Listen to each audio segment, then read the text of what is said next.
Morning, church. If we haven't met yet, my name's Andrew. I'm one of the pastors here at Liberty Towers. You look good this morning. This week, I was thinking about reflecting on Black History Month. And one of the images that came to my mind as I was thinking of that were all of the groups, all the civil rights groups that gathered together in the 1960s, and they met all through the South in churches. And they gathered in groups in churches in order to rally, to plan, to equip and encourage each other, and also to pray. And I was thinking, even it was March 7th, 1965, that a group of 600 people gathered together in Selma and marched from Selma to Montgomery and really changed the trajectory of this country. But I was wondering, why did they meet in churches? They could have met in bowling alleys. They could have met in public parks. Why did they meet in churches? I think the answer is that a church is supposed to be a safe place, a place of refuge. The word is sanctuary. A church is supposed to be a sanctuary free from the strain and the struggle and the danger and the fear of the outside world, a sanctuary. This is what we call our sanctuary. The rest of the week, it's just a gym, but we call it a sanctuary. We try and create a safe space for you to gather, a safe space for you to encounter Jesus. There's nothing overly special about this room, but it's a sanctuary because it is a place set aside to be a refuge and a safe place for us to encounter God. And I think about the physical space, probably the most important part, if we're being honest, the most important part of this physical sanctuary, I would say, is probably the roof, right? Without a roof, we're technically outdoors. Right? In the summer, we are exposed to the blazing, laser focus of the Sacramento sun. And in the winter, we are exposed to the harsh unpredictability of the weather, the rain. I'd say snow, but as a Canadian, let's be honest, that's just never going to happen here. The roof is this protective covering that provides safety and security. A couple of years ago, we were camping. We were up in South Dakota, camping up on the prairies, and this freak thunderstorm blew in. And we are camping in a tent, a nylon tent, because that's a great idea. And this storm blew in, and there were 60-mile-an-hour winds, and we're in this tent, and Jen and I are bracing ourselves against the tent, trying to keep this thing from collapsing in on us. 60-mile-an-hour winds. There was half an inch of rain that came down in 10 minutes. It was bucketing rain with thunderclaps every 3 seconds all around us. And then the hail opened up. And I'm not just little pea hail. It was literally tennis ball-sized hail that's pelting us as we are huddling in this tent that's trying to blow over. The kids are hiding under air mattresses. Everyone's going, hey, this is fun. We're camping. Needless to say, that nylon roof for us in that moment was not a place of sanctuary. That was not a safe space.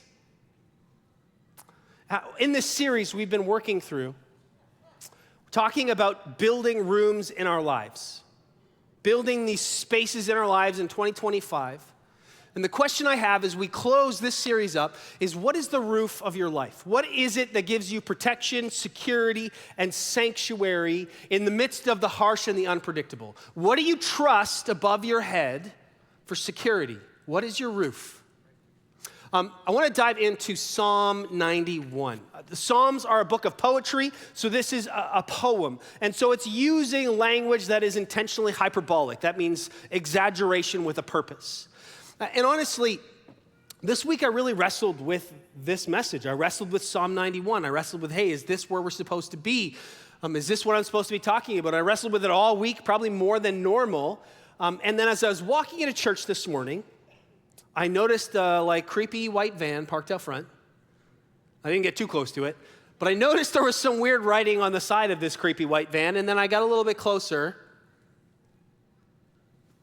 And on the side of this random white van parked in church, of all things, is Psalm 91.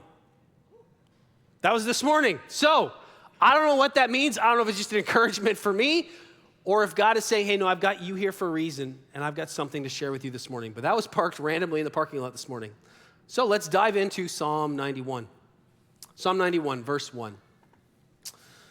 He who dwells in the shelter of the Most High will abide in the shadow of the Almighty. We're talking about the presence of God. Dwelling in the presence, in the shelter of the Most High God, the God of the universe. The God who holds the galaxies in the palm of his hand, who simply spoke everything into being, going from nothing to everything. That is the God Most High that we're talking about. And we dwell in the shadow of his presence. I didn't realize how important a shadow was until I moved to Sacramento. In Canada, the prime choice parking spots are whatever is closest to the door. I was a little bit surprised when we first moved down here that that is not where people parked, right? Where are the choice parking spots down here in the summer? In the shade. Doesn't matter if it's the back of the lot, under a tree is where everyone's going. Everyone huddles around trees, right? It's the shadow and the shade from the relentless heat.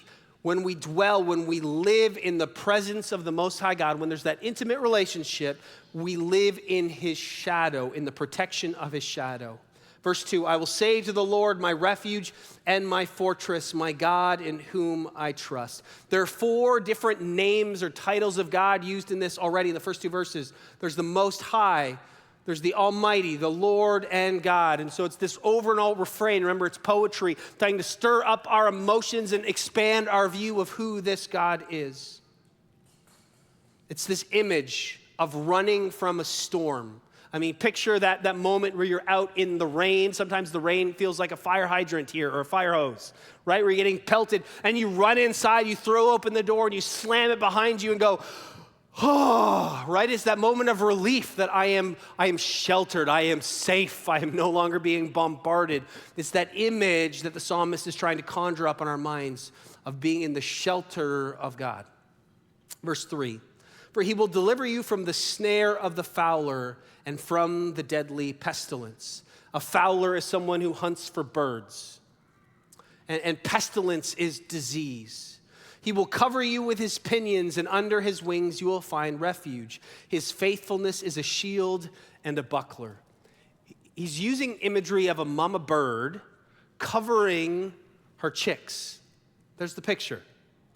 It's a real-life image of a mother bird covering her chicks with her wings, sheltering from the storm, sheltering from the weather, offering protection. Those pinions are feathers. It's the picture of these chicks coming under the shadow of the wings. And when he says that they're like a shield and a buckler, a shield was a large barrier for heavy blows, and a buckler was a small shield you'd wear in your arm that was more agile for smaller weapons. And he's saying that under the wings of God, under his protection, in this imagery, that he will protect us from all the blows and all the danger. Verse 5, you will not fear the terror of the night, nor the arrow that flies by day. I mean, picture 2,000 years ago, there were no streetlights, there were no lamps. The only thing you had was perhaps a small oil lamp. And when nighttime came, you could only light up the perimeter just around your own feet. Think about the terror that came with darkness. What was hiding in the darkness? There was always that matter of uncertainty and fear that came at night. The terror of night, nor the arrow that flies by day. Armies would gather and archers would line up and shoot arrows in the air. And you can picture, if you're in an army line, that you would see this row of arrows coming towards you. You don't actually know where they're going to strike. It's like this blind fate. Will it hit me? Will it pass me? And you see it coming at you, but you have no idea where it will strike. Nor the pestilence that stalks in the darkness. It's disease. They had no idea the source and root of diseases, right? An infection in this day and age could be deadly. They had no idea how diseases were spread, and they lived in constant fear when disease went through a community. Nor the destruction that wastes at noonday, this image of helplessness in natural disasters. You think about hurricanes and tornadoes, that you just watch those things come, and there's destruction. There's nothing that you can do in their wake. He's stirring up these images of fear.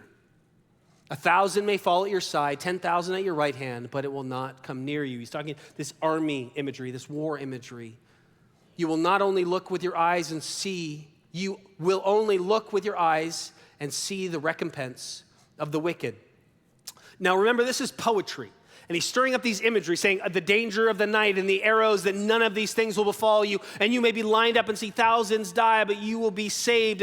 And what tends to happen is we proof text. So we'll take a verse like this, and we'll pull it out of context and go, listen, as long as I'm dwelling and living under the shadow of God's wing, then nothing can hurt me. And he will give me health and wealth and prosperity. And if I'm suffering, then obviously there's something wrong with me. But that's not actually what the text is saying. And in fact, what it says here, the recompense of the wicked, he's telling us what I'm really talking about is someday when you stand before God spiritually.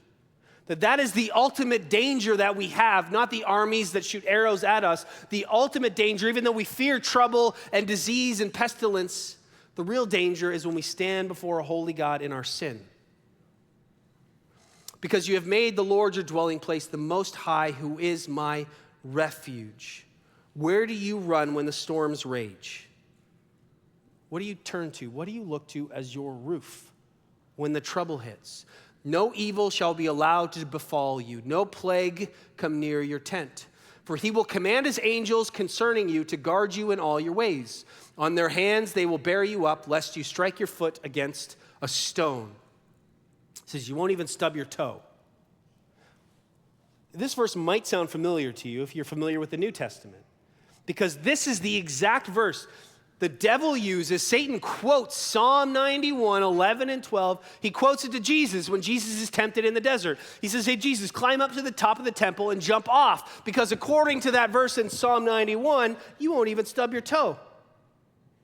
He's misquoting it. He's misusing it, misrepresenting what God is actually trying to say. You will tread on the lion and the adder, the young lion and the serpent you will trample underfoot. Again, this is poetic imagery that's supposed to stir up confidence in God's love and protection and care for us. But it seems like a contradiction. That you will not suffer is what he's saying. The trouble won't befall you.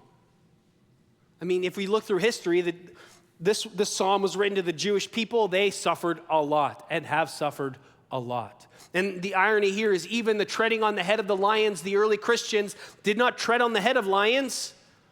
They were fed to them. They were faithful in their love for Jesus and their connection to him, and yet they didn't tread on the head of lions. They were eaten by them. Shakespeare echoes this reality that we all face difficulty. He says, each new morn, new widows howl, new orphans cry, new sorrows strike heaven on the face. 400 years ago, this was as true then as it is today. That loving God doesn't mean that you're going to be healthy, wealthy, and happy and live a long life and die in your sleep. That's not the promise of Psalm 91. And if we end there, and if that's as much as Psalm 91 as you look at, then that can be a text that you go, well, obviously God wants me healthy, happy, and wealthy. That's just not the case. Because in verse 14, because he holds fast to me in love. This is the psalmist putting the words in the mouth of God. So God is speaking. Because he, that's us, holds fast to me in love, I will deliver him. I will protect him because he knows my name. When he calls to me, I will answer him. I will be with him in trouble. I will rescue him, honor him. He doesn't say that we will avoid all trouble. What he's saying here is that when we encounter trouble and difficulty in life, when the storms rage, when the disease hits, the plague, the famine, that he will be with us. Not that he'll always spare us from it, but the promise is that under the shadow of his wings, that he will be with us. With long life, verse 16, I will satisfy him and show him my salvation. Again, he's talking there about eternity. He's talking there about the hope we have of eternity. Listen, storms are unpredictable. Storms rage all around us, physically and metaphorically. What do you trust for shelter? I mean, when we really stop and think about the risk in our lives and the things that we can be anxious about, like we can spiral pretty quickly. As a parent, I had no idea how many things you could be anxious about until I became a parent. And you send your kids off to school for that first day of school, and you realize all of the things that you have no control over. And it's terrifying. And if we stopped and were honest when we're driving, think about how much trust we put in the drivers around us. How much trust we have that they know when to, put down the bottle at the bar. How much we trust in our own tires not blowing out, or in the giant truck in front of us that driver isn't, sleep deprived. There are perils and dangers all around us. Even over the last week, it can be as simple and innocuous as flying home from a figure skating competition when your plane is struck by a helicopter. As much as we like to think that we're in control, life is unpredictable. There are people with evil intentions all around us. In a storm, you can't control which way a tree might fall. You can't control the diagnosis. Who knows? We're all just one phone call away from trauma. You know the phone call I'm talking about. That one phone call, maybe it's just me, but when the phone rings and you don't know the number, sometimes you just have that moment of panic. You're like, oh no, you got to brace yourself. What is this? Do we live in fear and anxiety? What protects us from these things? Because the reality is that there's no insurance company that can protect us from the mayhem of life. And so what do we look to for security? Culturally, most people, I think, around us culturally look to their money. My money will protect me. If I have enough cushion in the bank account, that will save me. But if we're honest and we look over the last few decades, all it takes is one blip in the market to wipe that out. It just takes one scammer or swindler or bad investment. All of that can disappear. If we're trusting in our money, our resources to protect us, to be our roof and our shield over the storms of life, it'll never suffice. We're trusting in our own strength, our own power. I'll get through it myself. Sit next to a sick and hurting kid, and you will see how powerless you are. Trusting in our own wisdom, perhaps, my own ingenuity. I will get through this by my own ability. You just look at the fires in LA. Probably the richest zip code in the world, in a matter of days, was burned to a crisp. What do we look to protect us from these uncertainties, these storms in life? Do we look to another person? Love will see us through, or love is all you need. It makes a really good song. But what happens when we put another person as our roof and our security is we actually put a weight on them that crushes them. They were never meant to carry. And there's a shocking statistic of the number of marriages that fail after the death of a child. It's because if you're trusting in each other to see each other through the storms, it's simply not enough. And if you look at any psychology statistics, over the last century, one thing that is shocking is the rise in anxiety over the last 10, 20, 30, 40, 60 years. The rise in anxiety is an epidemic. It's skyrocketing, but it also makes no sense. Why is anxiety just out of control? We focus more on mental health nowadays than we ever have in history, right? There are more resources. There's more encouragement to seek therapy, to talk about feelings, to have mental health days. We've never focused so much on mental health, but anxiety has never been worse. Why is that? There's never been more social equity than there ever has been in this country. We're not out of the woods. There's still work to do. But those civil rights leaders, they moved the ball forward. There was a difference now than there was 100 years ago. Society is different. So with more social equity than there ever has been, why is there more anxiety? 100 years ago, we used to have to fight for survival just to try and get food in the refrigerator. We spent far less time than ever before in human history just focusing on survival. So why is anxiety running out of control rampant?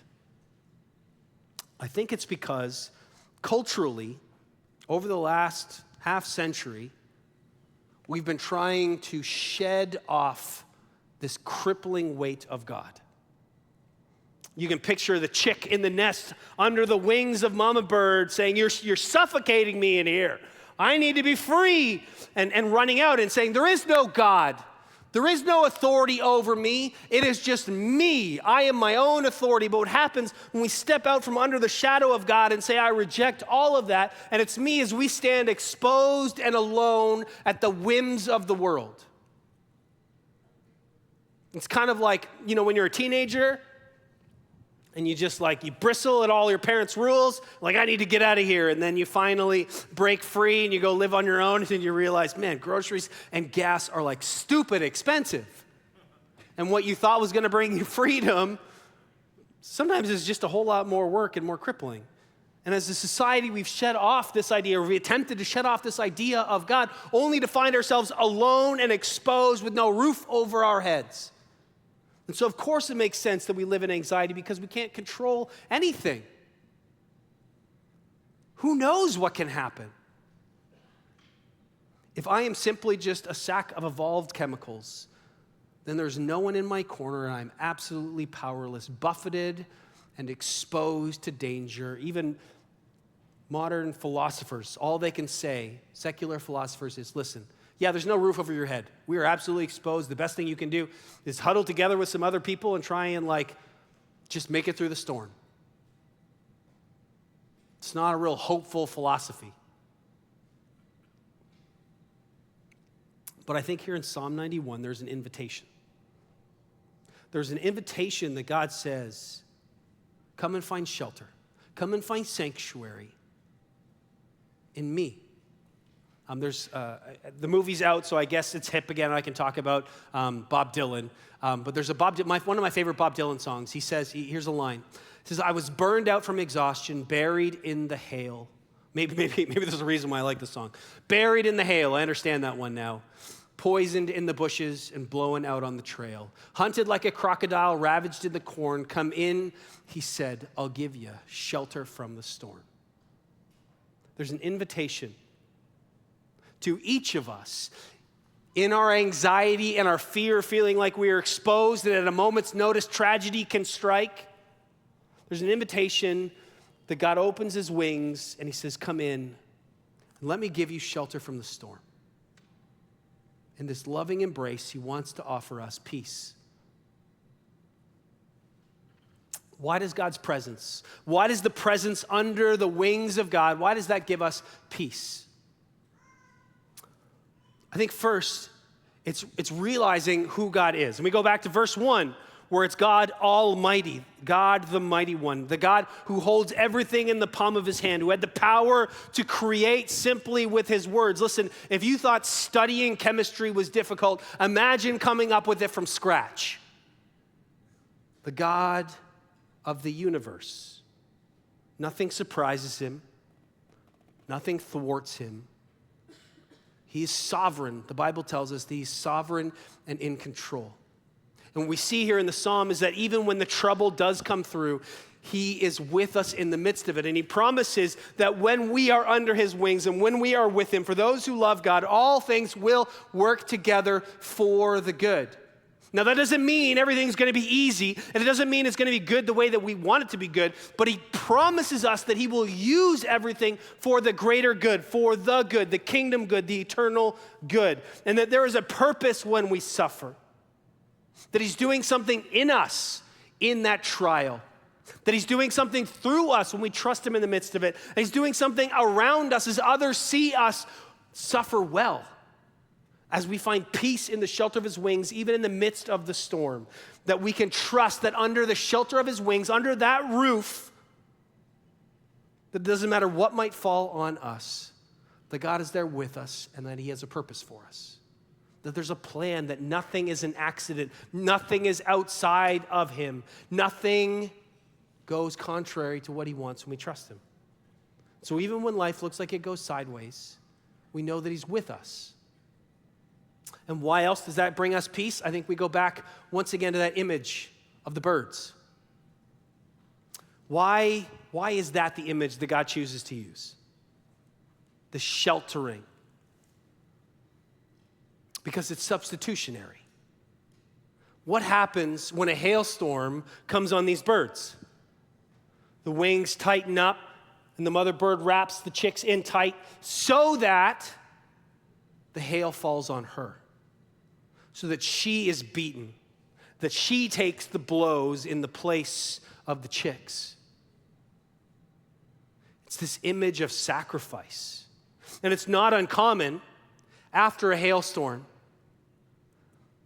to find mother birds beaten, broken, and dead, sheltering their chicks who are alive and well. This is the image that God chooses to use of his love for us, because on the cross, it's exactly what Jesus has done for us. That's the beauty of the cross, is that as Jesus puts his arms out, the blows of God, the wrath of God for our sin, for our mistakes, for our rebellion falls on Jesus, and Jesus shields us from the wrath of that judgment. And as Jesus is broken, bloodied, and murdered on that cross, we stand under him in protection. We stand under the shadow of his wings, knowing that someday when we stand before our God, even with our mistakes, even with our junk, we know that Jesus sheltered over us to take it all so we can go free. And so what is our sanctuary? What is our roof? It is this image, being under the shelter of the wings of God, abiding in him, resting, living, dwelling in that shadow. And it's grace. It's unmerited. We don't earn it. We can't pay for it, right? There's no mortgage. It's grace. We receive it as a free offering of his love. But we need to choose it. We need to walk under and receive it and to stay there. And it's in that grace and in that place that becomes our identity. Doesn't matter what the world has to say about you. Doesn't matter what your own heart has to say about you. Doesn't matter the doubts you have about yourself. It doesn't matter the mistakes. Doesn't matter the image you portray of yourself, or believe that that covering that we have, the love that God provides, is our value, our identity, and our worth. The fact that you are under his wings, in his shadow, loved and protected, here, now, and forever, that is your value. No matter what anyone else might say. That is your worth. And that is who you are, what you build on for your identity. It's not that you're good enough, it's that he is. We build our lives on that identity, that we dwell in the shadow of his wings. What are you building your life under? What is the roof that you trust with the unpredictability of the storms of life around us? And he's inviting you into the shadow of his wings. Let's pray. Jesus, God, we thank you that this is the image you choose to give us, that you cover us, God, that you wrap over us in your love and in your grace. God, there's so much to be worried and anxious about in this world. There are so many things that we can't control. There's so much danger and peril. God, give us peace as we trust you, as we step under your protection and your provision, trusting that you have a plan, that you have a way, and that you want to give us life. Help us to receive that grace, God, and to build our lives under your roof. In Jesus' mighty name we pray. Amen. Hey, as we close, if you're in a place where life feels anxious, and maybe it's because you feel exposed and out on your own, maybe this morning, Psalm 91 was for you. And it's the God of the universe, the God of the galaxies right now is inviting you to come. Come and take shelter from the storm. Come and receive my love. Come and receive my provision. Maybe he's inviting you this morning to come and find shelter. And if that's you this morning, Chris and I will be up front. Emily's here too. The three of us will be up here. If you want to come forward, we just want to pray with you. Maybe that's even physically a step for you. Maybe you've never done it, and maybe this morning God is calling you into it to step forward under his wings, to be his. Or maybe for you, you've wandered away and you've left the nest and you realize how broken and dangerous that has been, and maybe it's time for you to come back home. If that's you this morning, while we sing these last songs, just come forward. We want to pray for you, pray with you. Love you.